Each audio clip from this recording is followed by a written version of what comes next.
말씀은 마태복음 1장 18절에서 25절입니다. 마태복음 1장 18절. 예수 그리스도의 나심은 이러하니라. 그의 어머니 마리아가 요셉과 약혼하고 동거하기 전에 성령으로 잉태된 것이 나타났더니 그의 남편 요셉은 어려운 사람이라 그를 드러내지 아니하고 가만히 끊고자 하여 이 일을 생각할 때 주의 사자가 현몽하여 이르되 다윗의 자손 요셉아 네 아내 마리아 데려오기를 무서워하지 말라. 그에게 잉태된 자는 성령으로 된 것이니라. 아들을 낳으리니 이름을 예수라 하라. 이는 그가 자기 백성을 그들의 죄에서 구원할 자이심이라 하니라. 이 모든 일이 된 것은 주께서 선지자로 하신 말씀을 이루려 하심이니 이르시되 보라 처녀가 잉태하여 아들을 낳을 것이요 그 이름은 임마누엘이라 하리라 하셨으니 이를 번역한즉 하나님이 우리와 함께 계시다 함이라. 요셉이 잠에서 깨어 일어나 주의 사자의 분부대로 행하여 그의 아내를 데려왔으니 아들을 낳기까지 동침하지 아니하더니 나음의 이름을 예수라 하니라. 하나님 아버지 하늘 감사합니다. 이 놀라운 하나님 말씀 이 아침 시간도 우리에게 계시해 주시고 성령으로 조명해 주시니 감사를 드립니다. 예수님 이름으로 기도드리옵나이다. 아멘. 자, 1장 1절에서 17절까지는 예수님의 두 개 남자들을 통하여 남자 조상들을 통하여 이어지는 그와 같은 족보를 보여주셨습니다. 자, 그런데 우리 16절을 보면은 야곱은 마리아의 남편 요셉을 낳았으니 그 다음에 지금까지 계속 나온 것은 남자들 이름만 나옵니다. 이번에는 마리아에게서 그리스도라 칭하는 예수가 나셨다. 이 예수님 족보 가운데 5명의 여인이 나오는데 마지막 유대인 마리아에게서 나셨다. 요셉으로부터 난 것이 아니라 마리아에게서 났다. 마지막은 모계로 출생을 정의하고 있습니다. 자, 그래서 18절 보세요. 예수 그리스도의 나심은 이러하니라. 다시 게네시스예요. 게네시스.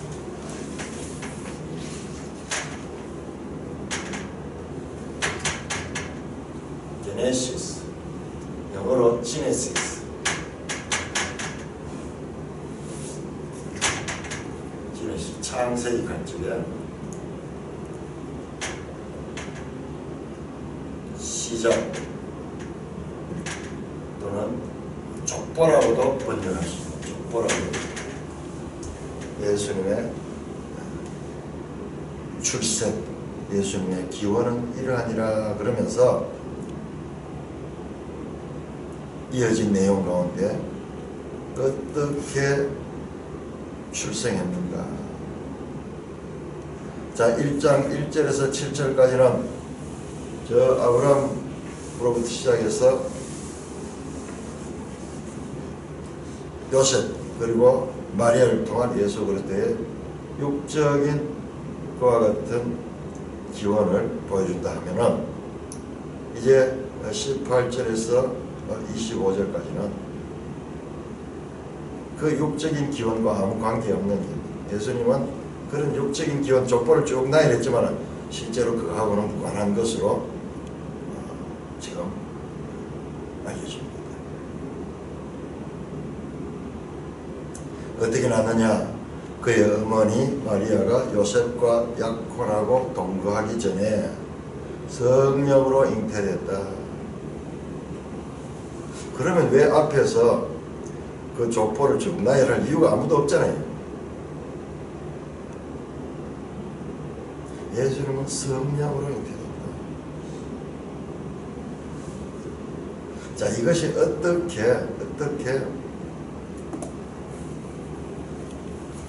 이 두 개가, 두 가지, 인간적인 출생과 그리고 성령의 출생, 이 두 가지가 지금 나오고 있는 거예요.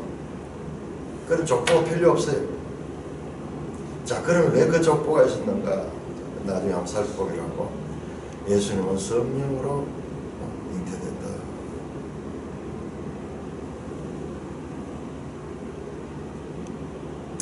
그의 남편 요셉은 의로운 사람이라. 의인은 없다 그랬는데 왜 의로운 사람이 나오느냐? 자, 19절에 대한 주석이 밑에 나와 있습니다. 매일 성경에. 의롭다, 디카이오스. 의로운은 율법 앞에 바로 선, 율법의 정신을 구현하는 이라는 뜻을 담고 있다. 이게 죄인이 아니라는 뜻보다는 정직한 사람이다. 그렇게 볼 수 있고,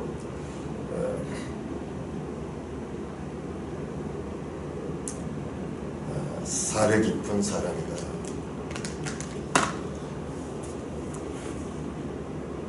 그래서 어떻게 그의 의로운 행동을 했는가? 드러내지 아니하고 가만히 끊고자 하여 그 약혼자가 임신을 했다. 그걸 알게 되는 거예요. 이것은요, 당시의 관례는 이게 약혼이 거의 필수적이어서 한 1년 전에 약혼을 하는데, 약혼 기간 중에 약혼자 아닌 사람과 이 관계에서 임신이 되었다는 것은 약혼이 무효화될 수 있는 그와 같은 법적인 조건이 되는 겁니다. 그래서 가만히 끊고자 했다. 이혼하고자 했다. 디보스하고자 했다. 이거는요, 이것을 공개해버리면은 돌로 쳐서 죽임을 당할 만한 그와 같은 큰 죄로 여기던 일입니다. 왜 의롭냐? 자, 이와 같은 것을 드러내지 않고 그 여자 쪽에 수치를 주지 않기 위하여 가만히 끊고자 그렇게 했다. 남녀 관계는 신비, 그렇게 서로 사랑한다 그러고 좋아하던 남녀 관계가 나중에는 최고 원수 관계로도 발전하는 것이 남녀 관계.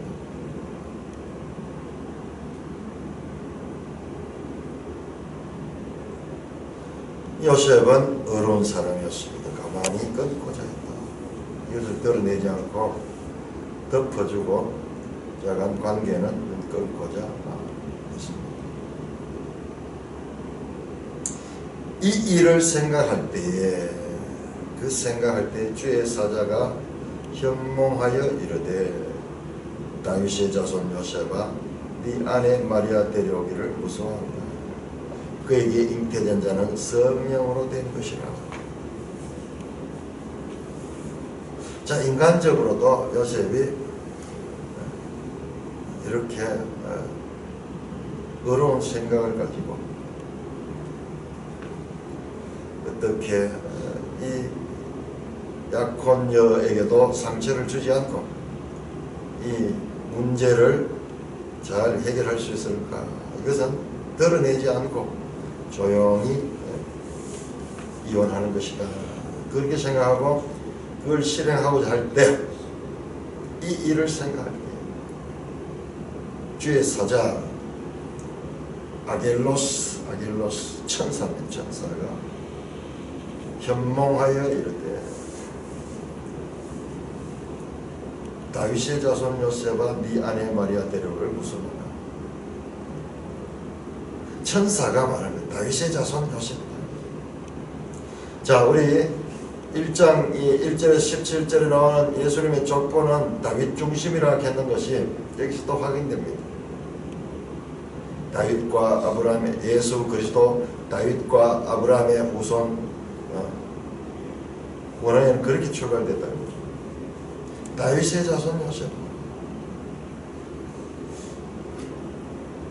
다윗 계보로서의 예수 그리스도. 다윗의 후손은 예수 그리스도. 이것을 이 마태는 의도적으로 또는 그게 하나님의 의도죠. 천사도 그렇게 말하니까는 그가 그 피를 들고 이 글을 기록할 적에 천천히 그림을 그릴 적에 다 이것을 의도하고 기록하고 네 아내 마리아 데려오기를 무수하여 그에게 잉태된 자는 성령으로 된 것이라. 이야, 매일 성경 해설 한번 보세요. 18절에서 20절. 저도 못 받은 건데 너무 잘 해석했습니다. 육신으로 요셉의 아들이지만 성령으로 잉태된 하나님의 아들이십니다. 자, 육신의 계보는 요셉의 아들이지만 그러나 그분은 성령으로 잉태된 하나님의 아들이시다. 중요한 예수님의 두 본성, 이 인성과 신성,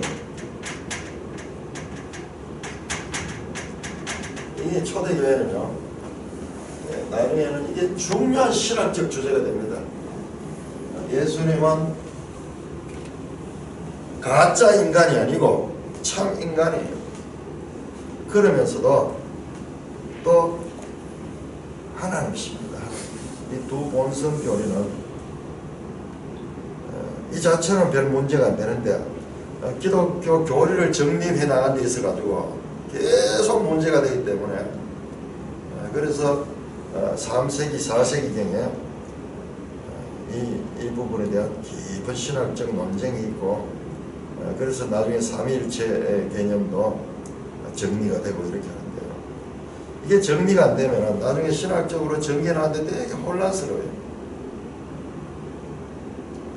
그래서 지금도 여호와 증인 같은 경우에는 예수님의 신성을 인정하지 않습니다.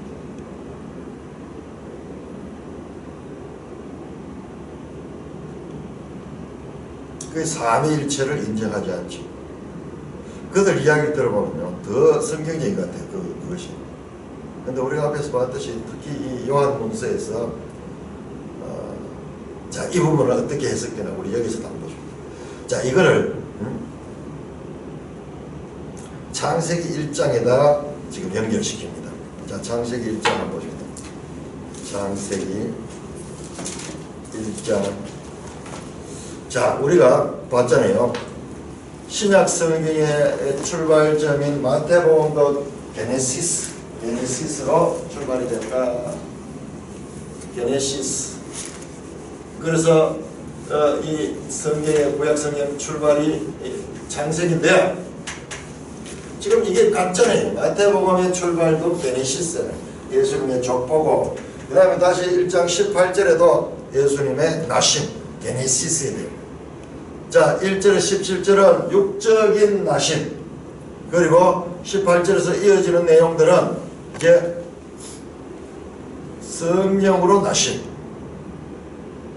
이 두 가지를 이야기하잖아요. 그러니까는 게네시스잖아요. 게네시스, 출발이다. 창세기의 출발과 이 마태복음의 출발이 숨이 상관을 이루고 있다. 저 신약의 출발점과 구약의 출발점과 신약의 출발점. 자, 그렇다면 이 본문 내용을 해석하는 데 있어서도 창세기를 대입하는 것은요, 그것은 충분히 자연스러운 일이에요. 자, 창세기 1장 2절. 땅이 혼돈하고 공함이 흑암이 깊음 위에 있고 하나님의 영은 수면 위에 운행하시니라. 창세기에 삼위 하나님이 다 나옵니다. 태초에 하나님이 천지를 창조하시나 이 천지 창조주로서의 성부 하나님, 그리고 하나님의 영이 수면 위에 운행하고 있습니다. 물이 있었어요.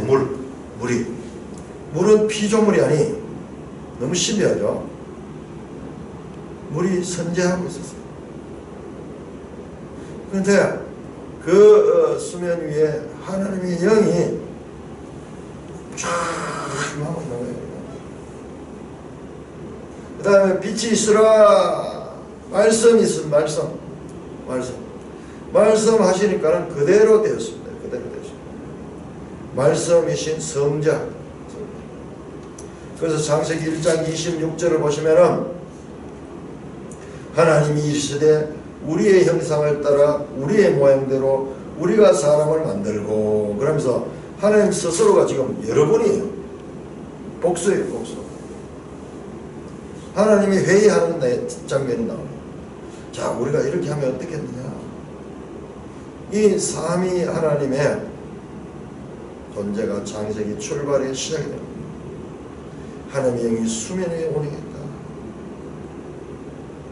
이 성부 하나님과 그리고 성령 하나님과 그리고 말씀이신 하나님이 구체적으로 이분들은 구별되면서도 분리되지 않는 분이에요. 제가 어렵게 설교하면서 죄와 우리 인간은 구별되지만 분리되지 아니한다. 그래서 죄인이다. 그런 이야기인데, 이제 이런 부분들이 신학적 논쟁에서 아주 중요한 그런 부분들이 삼위일체 하나님 그렇습니다. 삼위일체 하나님은 삼위락하는 말은 그분들의 위격이라고 하는 말을 써요. 그렇지만 한 몸이다, 일체다. 지금 성령으로 잉태된 것도 바로 창세기의 출발과 같습니다. 하나님이 영이 운행했던 첫 창조 때처럼 성령을 통한 새 창조를 내다보게 합니다. 구주의 오심과 성령의 역사가 없다면 우리 중에 아무도 새 생명으로 새 창조되는 기쁨을 누릴 수 없습니다. 이 창조에는 이 삼위 하나님의 역사가 함께합니다. 와, 놀랍잖아요. 새 생명의 창조, 새 생명. 하나님의 창조 역사가 일어나면 예수 그리스도는 바로 하나님이 성육신한 것이다. 성령으로 잉태됐다 하는 것은 나중에요, 예수님의 십자가 구속 사건에서도 이것이 결정적으로 중요합니다. 죄 있는 죄인 인성으로는, 인간의 인성으로서는, 인성은 뭐냐? 죄인이잖아요. 출발하면서부터 인성으로서는 하면 죄에 오염이 되어 있어요. 그래서 출발점, 동정녀 탄생, 처녀 탄생도 이게 아주 중요한 거예요. 동정녀와 그리고 성령으로 잉태됐다. 이와 같은 기원이 없으면은 예수 그리스도의 구속 사건들은 이것이 논리적으로 맞지 않습니다. 성경 수학이라고 그러죠. 논리라고, 논리.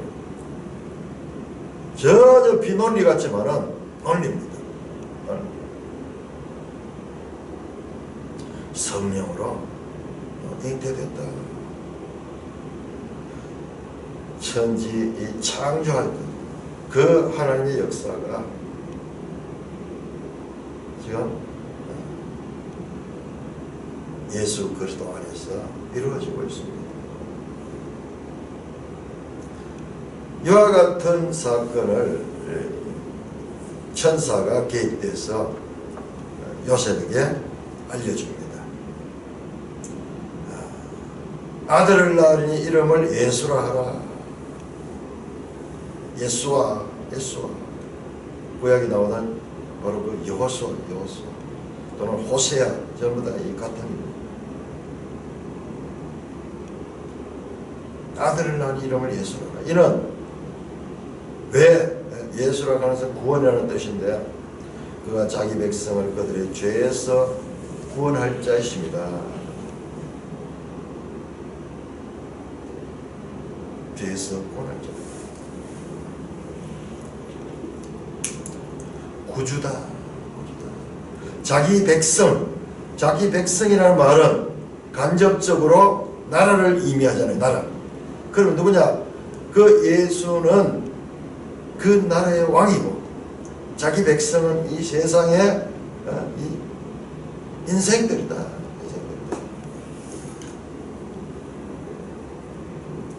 하나님 나라가 이 땅에 지금 내려오는 거예요. 하나님 나라. 예수는 어떻게 출발하냐? 성령으로 출발했습니다. 성령은 곧 예수님입니다. 이게 또 삼위일체 관계죠. 그 요한복음 이런 부분만 해결되면 어려운 내용이 아니에요. 성령으로 했다가 또 예수님을 했다가 하나님으로 했다가 하나님의 영, 예수의 영, 성령, 그리스도의 영, 좀 같은 영. 불과 분리적인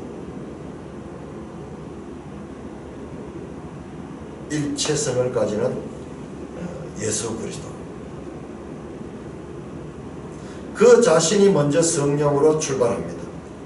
그리고 그분이 십자가에 죽으시고 부활하시고 승천하셔서 보좌 우편에 앉아서 교회 시대를 열적에 성령을 보내셔서 그 예수의 영, 하나님의 영, 그 성령을 성부로부터 받아가 보내는 내용이 나와요.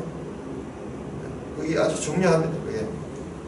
그래서 삼위가 교회 탄생의 역사를 합니다. 자, 다시 한번 봅시다. 늘 봤지만요. 다시 한번 보세요.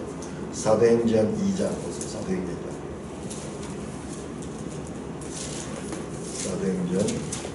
사도행전 2장은 베드로의 설교죠. 첫 교회 시대에 이제 베드로의 설교인데 그 부분을 성경은 분명하게 말씀합니다. 33절. 사도행전 2장 3절. 하나님이 오른손으로 예수를 높이시매 예수님께서 십자가에 죽으시고 승천하신 걸 이야기합니다. 그리고 보좌 우편에 앉았습니다. 하나님의 오른손에 어디 있겠어요? 하나님의 권능으로 했다는 권능으로. 우리 의인화한 표현이 우리가 알아들을 수 있도록. 오른편은 또 권세 왕위를 이을 자의 자리입니다. 그래서 어떻게 했냐? 예수를 높이신 그가 약속하신 성령을 아버지께 받아 너희가 보고 듣는 이것을 부어준다더라. 그 부분을, 그 관계를 분명하게 설명하죠. 분명히. 오순절 임한 그 성령은 성부, 성자, 성령의 연합적인 사역이다. 예수님의 출발이 그렇게 된 뜻이에요. 이제 교회 시대를 출발시킵니다. 그래서 교회를 뭐라 해요? 교회는 예수 그리스도의 머리다. 교회의 머리가 바로 예수 그리스도다. 모든 성경 내용은 예수 그리스도를 가르치는 거예요. 그 말들이 그냥 되는 것이 아니고 그냥 덕담 수준이 아니고 그냥 사람을 띄우는 그런 표현이 아니고 철저하게 과학적이고 논리적으로 되는 것입니다. 전혀 비논리로 기록되잖아요. 옛날 할아버지 이야기하듯이 구수하게 이랬지만 전체로만 이게 정확한 논리적인 구조를 가지고 있다. 그 예수의 출발은 성령이다. 성령. 그 예수의 영이 교회를 씌워서 교회가 뭐냐? 이 땅에 그리스도의 몸이라고. 그리스도의 몸이라고. 하나님의 이 웅대한 구원의 드라마를 생각하면은 그 지혜와 지식의 깊이와 넓이와 높이를 우리가 감탄하지 아니할 수 없어요. 사도 바울이 깊도다 하나님의 지혜와 지식에 부유하며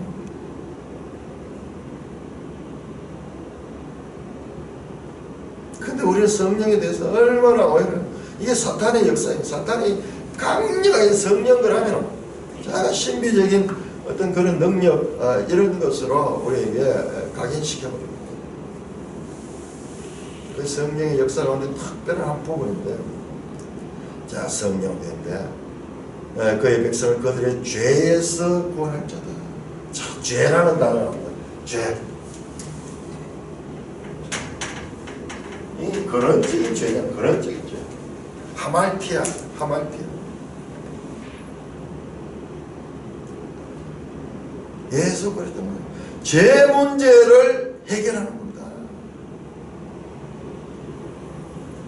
그런데 인간은 자신들이 죄인이라는 것조차 알지 못하니까는 이 예수 그리스도가 와도 그것을 바로 믿지를 못합니다. 왜 복음서에 앞으로 나오겠지만은 예수님을 믿던 사람들이 전부 사회적인 그 어떤 약자들이었던가? 약자들인 거예요. 그들은 자신들이 죄인임을 아는 자들이었어요. 사회적으로 아예 그렇게 구별해 놔버렸어요.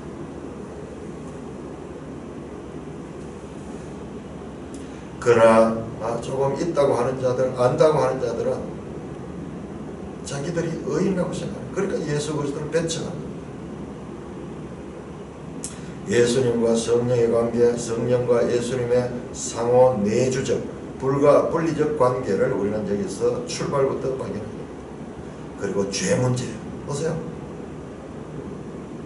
하나님의 아들이 이 땅에 오신 목적이 뭔가? 여기 분명히 나옵니다. 죄 문제 해결이에요. 자, 히브리서 2장 우리 한번 보시죠. 성경은 일관되게 그 말씀을 강조하고 있습니다.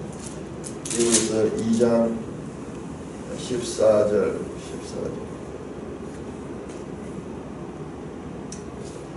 14절 자녀들은 혈과 육에 속하였음에 그도 또한 같은 모양으로 혈과 육을 함께 징심한 죽음을 통하여 죽음의 세력을 잡은 자 마귀를 멸하시며 또 죽기를 무서워함으로 한평생 내어 종론하는 모든 자를 놓아주려 하려 하심이라.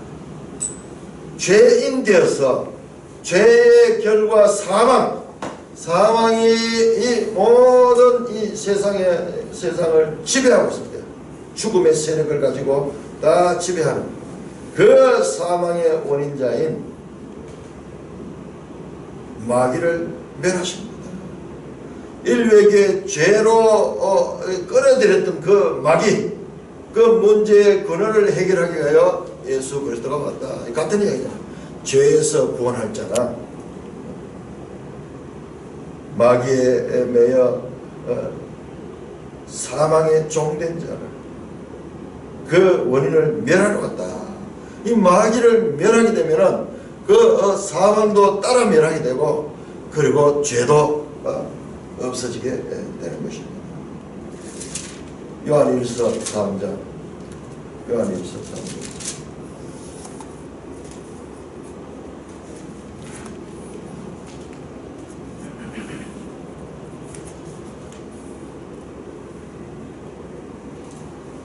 요한일서 3장 8절 보세요. 8절. 죄를 짓는 자는 마귀에게 속하나니 마귀는 처음부터 범죄함이라. 그래서 사망과 범죄가 연결되는 거예요. 하나님의 아들이 나타나신 것은 마귀의 일, 죄와 사망을 멸하러 오셨다. 이렇게 말합니다. 이게 성경입니다. 예수 그리스도 이 땅에 오신 목적이 완전하게 일치되고 있습니다. 자, 그래서 성경에 창세기 1, 2, 3장 중에 그 1, 2, 3장에 이 죄 문제가 3장에 특히 나오잖아요. 3장 죄 문제. 제가 그 지난번 설교하면서 그렇게 이 1, 2, 3장은 성경 전체의 DNA가 들어있다 그러잖아요. 지금 바로 그 여자의 후손이 그 문제를 해결하여서 역사 가운데 지금 들어오시는 거예요. 들어오시는 거예요. 이 웅장한 구 속의 드라마, 이게 사람이 어떻게 이걸 쓸 수 있겠어요? 하나님이 지금 쓰시고 있는 거예요. 마태를 통해서 쓰시고 있는 거예요. 여러 시대에 여러 사람이 여러 언어로 기록할지라도 하나님의 인류 구원, 죄 문제를 해결하고 이들을 구원하고자 하시는, 그래서 그 나라를 다시 회복하자는 그 뜻은 한 번도 멈춰준 적이 없어요. 이게 바로 하나님의 큰 일입니다. 하나님의 큰 일. 한 번도 멈춰준 게 없습니다. 모든 것들이 이 문제에 다 집중되어 있습니다. 22절 이 모든 일이 된 것은 주께서 선지자로 하신 말씀을 이루려 하심이라. 자, 성취 형식의 인용구가 나옵니다. 마태복음 처음 이제 성취 형식 인용. 동정녀 탄생하시고 그리고 요셉의 가문을 통해서 오시고 성령으로 이 동정녀 탄생하고 이 모든 것들은 뭐냐? 구약 성경을 성취하는 것이다. 주께서 선지자로 하신 말씀을 이루다. 어떤 선지자? 이사야 선지자의 말씀입니다. 그래서 인용합니다. 보라 처녀가 잉태하여 아들을 낳을 것이요 그의 이름은 임마누엘이라 하리라 하셨으니 이게 이사야 7장 14절에 나오는 거죠. 또는 8장 8절. 자, 우리 한번 찾아봅시다. 이사야 7장입니다. 이사야 7장. 이사야서 안에서 계속 이것도 왜 이사야냐? 왜 이사야냐? 좀 내 감이 오는 것 같아요. 이사야 10장. 이사야 시대가 언제냐 그러면요. 북이스라엘 유다가 멸망하던 시대예요. 북이스라엘이 멸망하던 시대. 에레미야 활동할 때는 남쪽 유다가 멸망할 때고, 남쪽 유다가 멸망할 때. 그래 그 이스라엘 그 남북 이 멸망할 그 시절에 가장 큰 선지자를 보내가지고 가장 깊은 이야기를 했어요. 근데 그 현실은 멸망이지만 거기에서 깊은 소원을 주는데 바로 거기에서 메시아 예언 나오는 거예요. 예수 그랬더니 옛날 7장 이사야 7장 14절 그러므로 주께서 친히 징조를 너희에게 주실 것이라. 보라 처녀가 잉태하여 아들을 낳을 것이요 그의 이름을 임마누엘이라 하리라. 처녀가 잉태하여. 처녀 헬라어로는 파르테노스예요. 파르테노스.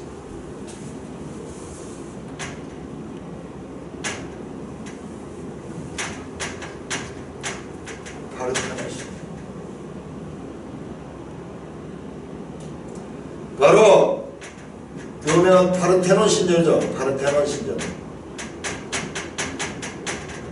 파르테논 신전이 처녀라는 뜻이에요. 처녀. 파르테논 신전의 신이 누구냐 그러면 아테네예요. 아테네. 아테네는 처녀 신이잖아요. 처녀 신. 자세히 보면요. 전 세계에 하나님의 구원의 계시가요. 퍼져 있어요. 퍼져 있어요. 그러나 특별 계시, 이 하나님의 말씀이 없기 때문에 그들이 더듬어 가지고 찾는데요. 모든 세상에서 태양신을 숭배하는 걸 하나 또는 처녀 숭배하는 걸 이런 것들을 보면요. 참 성경과 연관이 있어요. 그러나 그들은 진리를 알지 못하기 때문에 태양을 지은 하나님을 숭배하지 못하고 태양을 숭배하게 되고 동정녀 탄생에 대한 바른 이해를 알지 못하는 것은 처녀를 숭배하는 거예요. 처녀를 숭배하는 거예요. 이게 전 세계에 깔렸습니다. 우리 심청전에 나오는 심청이가 인당수의 처녀라서 그게 재물이 가능한 거예요. 그것들이 진리를 몰라서 흐릿하게 어둠 속에 더듬어 가지고 처녀의 중요성을 가지고는 있는데 그러나 진리를 모르기 때문에 그것이 잘못되게 오염되는 거예요. 성경 이해도 마찬가지입니다. 이단들이 전부 성경에서 나옵니다. 성경. 그런데 성경을 과대 해석하거나 전체적으로 보지 못하는 거는 거기에서 문제가 있습니다.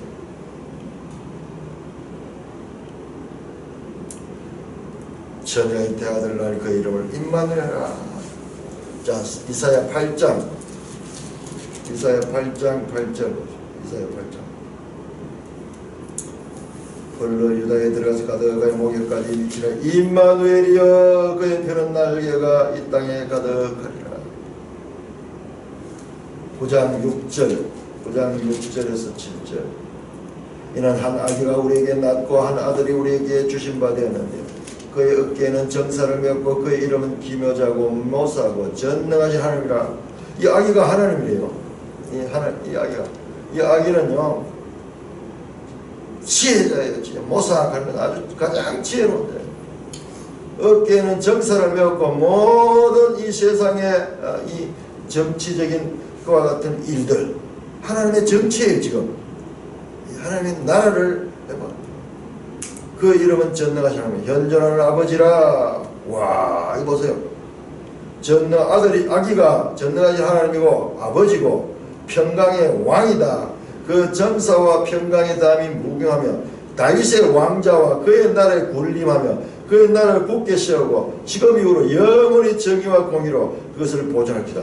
만물이 여호와 열심히 일을 이루라. 여호와의 일이 이게 여호와 열심히 일을 이룬다. 행하시는 분은 누구냐? 여호와시다. 놀랍다. 단어.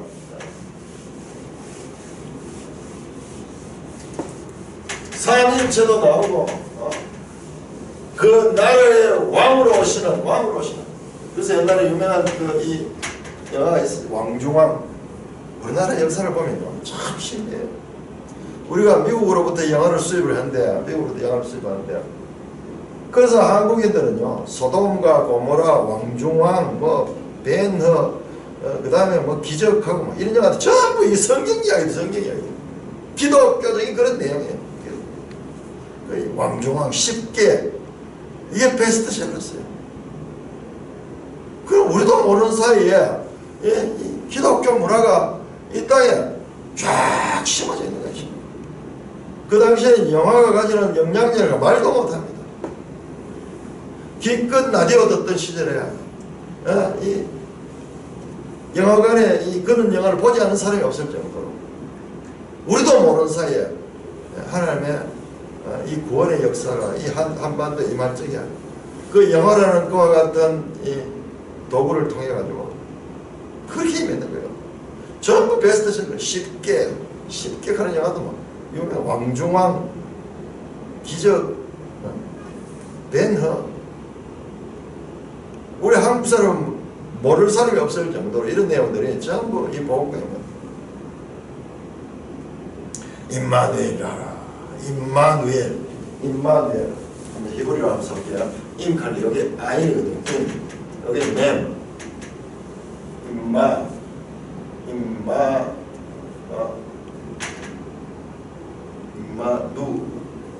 여기 누우 가면 여기 바브에다가 여기부터 우에 L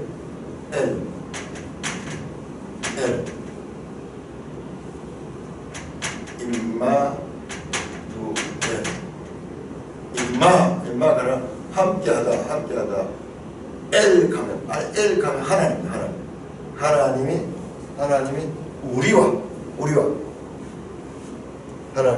우리와 함께하다. God is with us. 임마누엘.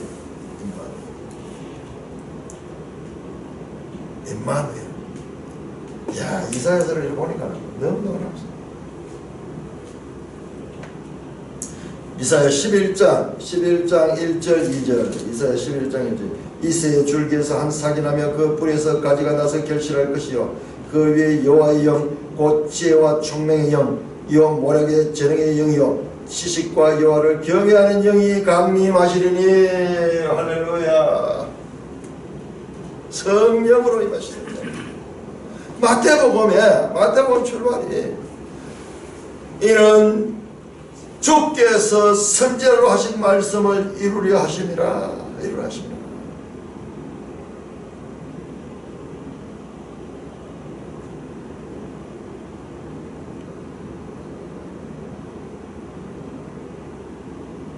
자, 요한복음 14장 성령에 대한 말씀이죠. 요한복음 14장 16절. 이제 이런 말씀도 싫어 보여요. 내가 너희를 사랑하면 나의 계명을 지키라. 내가 아버지께 구하겠으니 그가 또 다른 보혜사를 너희에게 주사 영원토록 너희와 함께 있게 하라. 임마누엘이에요. 성령께서. 예수님은 비록 떠났지만, 그래서 요한복음에서 그렇게 하는 게 예수님께서 그 보혜사를 가리키면서 내가 너희에게 떠나는 것이 유익하다. 가면은 내가 그를 너에게 보내지 그가 너희와 함께하리라. 바로 영원토록 함께하시는 분이 삼위일체 하나님, 삼위일체 하나님이 우리와 함께하시 임마누엘한테 지금도 마찬가지. 지금도 하나님이 성령으로 우리와 함께하십니다. 자, 마태복음 우리 성경을 찾을 때 마태복음 28장, 마태복음 끝장, 마태복음 28장. 우리 여기 매일 성경 끝까지 안 나와 있습니다. 마태복음 28장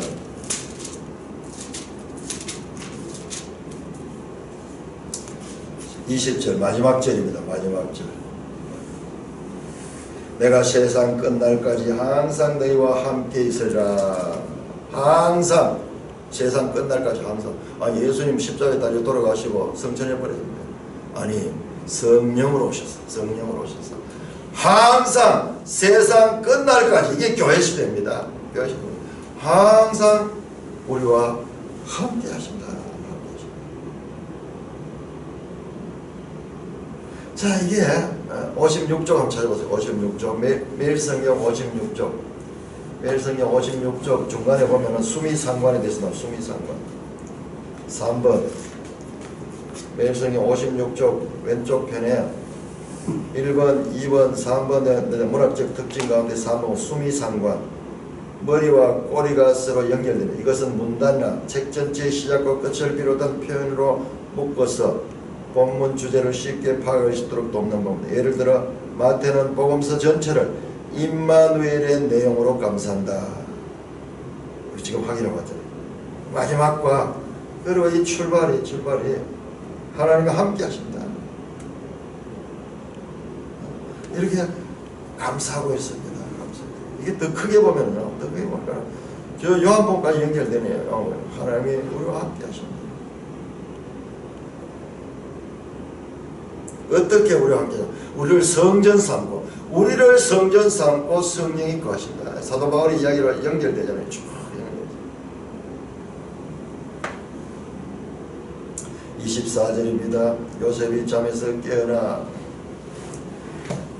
주의 사자의 분부대로 행하여 그의 아내를 데려왔으니 이는 아들을 낳기까지 동침하지 아니하더라. 다음에 이름을 예수라 하더라. 자, 요한 보세요. 주의 사자가 와서 아들을 낳으니 이름을 예수라 하라 그렇게 명령하니까는 그대로 순종해 예수라 했습니다. 예수라 했습니다. 아들을 낳기까지 동침하지 않았습니다. 요셉이 동침하지 않았습니다.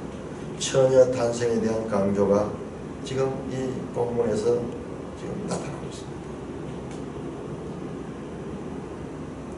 자, 그런데 왜 그러면은 마태복음 이 중요한 장에 요셉은 아무 역할도 안 했는데 뭐 그 관계한 것도 아니고 그냥 약혼했을 따름이고 전혀 이 예수님의 출생에 도움이 되지 않았는데 왜 요셉 가문의 족보를 그렇게 강조하며 그렇게 이 본문이 요셉을 통하여 이렇게 이어진가 의문스럽지 않습니까?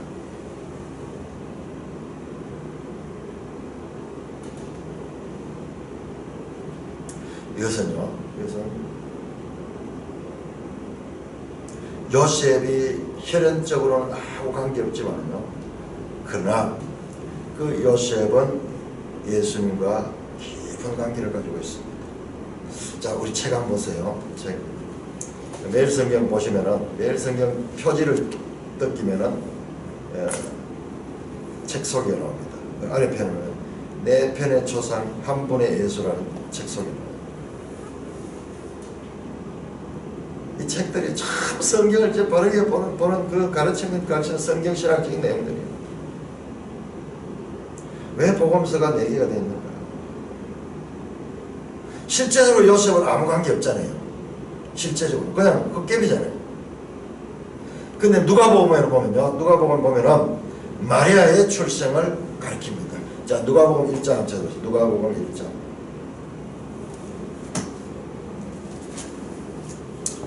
누가복음 1장 26절에서 56절도 천사가요 누가복음에서 어디로 나타나냐? 지금 마태복음은 요셉에게 나타났죠.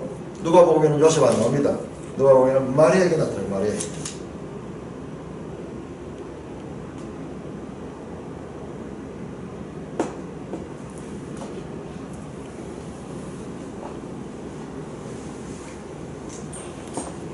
누가복음 1장 26절 6달의 천사 가브리엘이 하나님 보내심을 받아 갈릴리 나사렛 동네에 가서 다윗의 자손 요셉이라는 사람과 약혼한 처녀에게 이르니. 자, 그러니까는 이게 거의 동시대에 이 천사가, 여기 천사 이름 나오는 가브리엘 천사가 같은 천사인지 다른 천사인지 성경에 안 나오니까 모르겠지만 거의 같은 시대에 요셉에게도 나타나고 마리아에게 나타나. 그러니 누가복음 철저하게 마리아 입장이에요. 마리아 입장.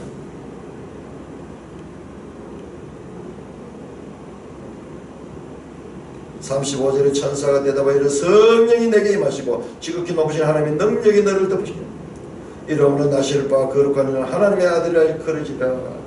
그러면서 여기 더 자세히 나서 누가 보면 마리아에게 직접 임하는 것으로 그렇게 나타납니다. 자, 3장 누가복음 3장 23절부터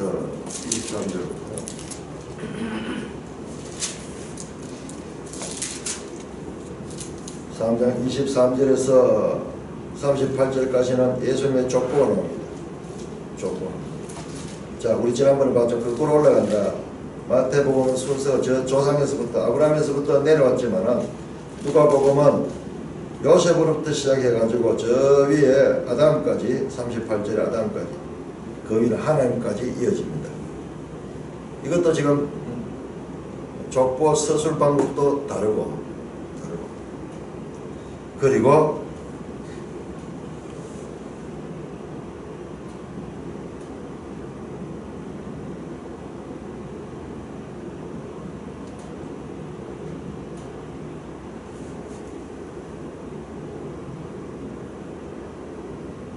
자, 그렇다면은 이렇게 이 누가복음은 마리아 쪽을 중심으로 해서 이렇게 살피고 있습니다.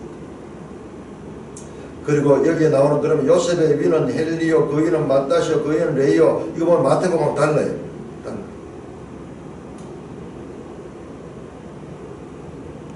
이 계보는요 마리아 계보예요. 마리아 계보.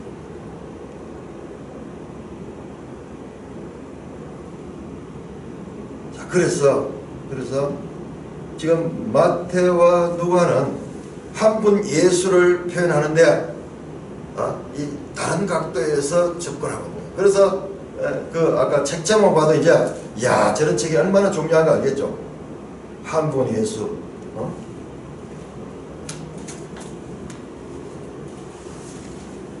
네 편의 초상. 한 분 예수. 네 편의 초상. 마태, 마가, 누가, 요한. 왜 복음서가 4개입니까? 동서남북. 사면에서 다 예수 그리스도를 보는 거예요. 자, 그렇다면은 요셉은 뭔가? 요셉은 지금 요셉은 아무 관계 없는 것 같아요. 그런데 요셉은 예수님의 기원에 대단히 중요한 역할을 합니다.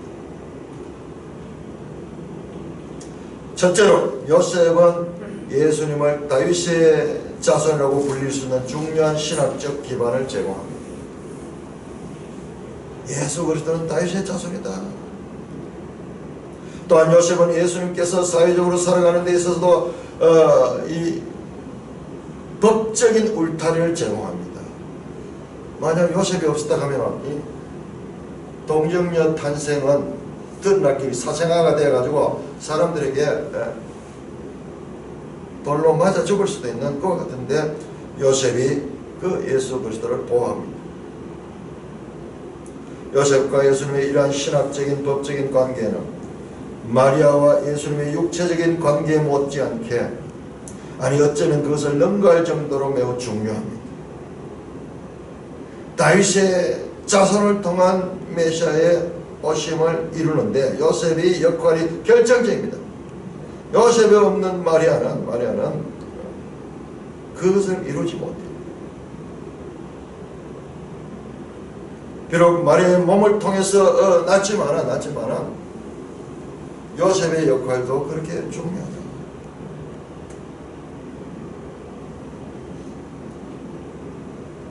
구속사의 연속성은 요셉 때문에 이루어집니다. 요셉 없이 마리아의 몸을 통해서 출생했다면 그 구속사가 단절됩니다.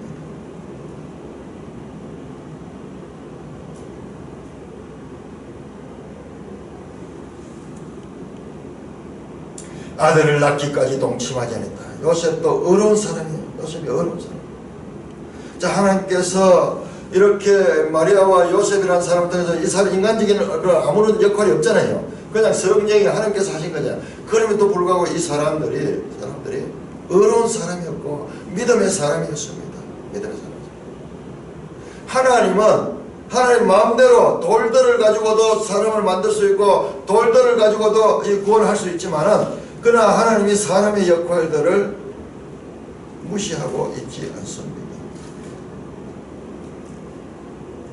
하나님의 주권적인 역사가 동정녀 탄생의 결정적인 그와 같은 요인입니다.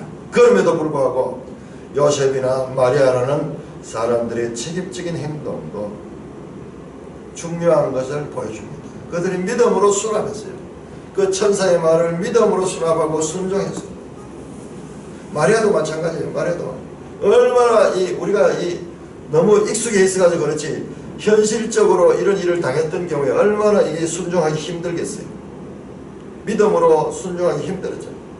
그럼에도 불구하고 순종하는 그와 같은 하나님의 구속사에서 요셉과 마리아의 역할들, 사람의 책임적인 행동들이 중요하게 다루어지고 있음도 우리는 이 본문을 통해서 발견할 수 있습니다. 마태복음 1장 1절에서 7절은 예수님이 다윗의 후손임을 밝히고 그 다음에 18절에서 25절은 바로 구약의 예언을 성취하며 성령으로 동정녀를 통하여 탄생했다는 이와 같은 기본 전제를 우리에게 확실하게 보여줍니다. 자, 이와 같은 기본 전제가 예수 그리스도한 구원에 있어서 아주 결정적인 역할을 하게 될 것이기 때문입니다. 찬송가 우리 104장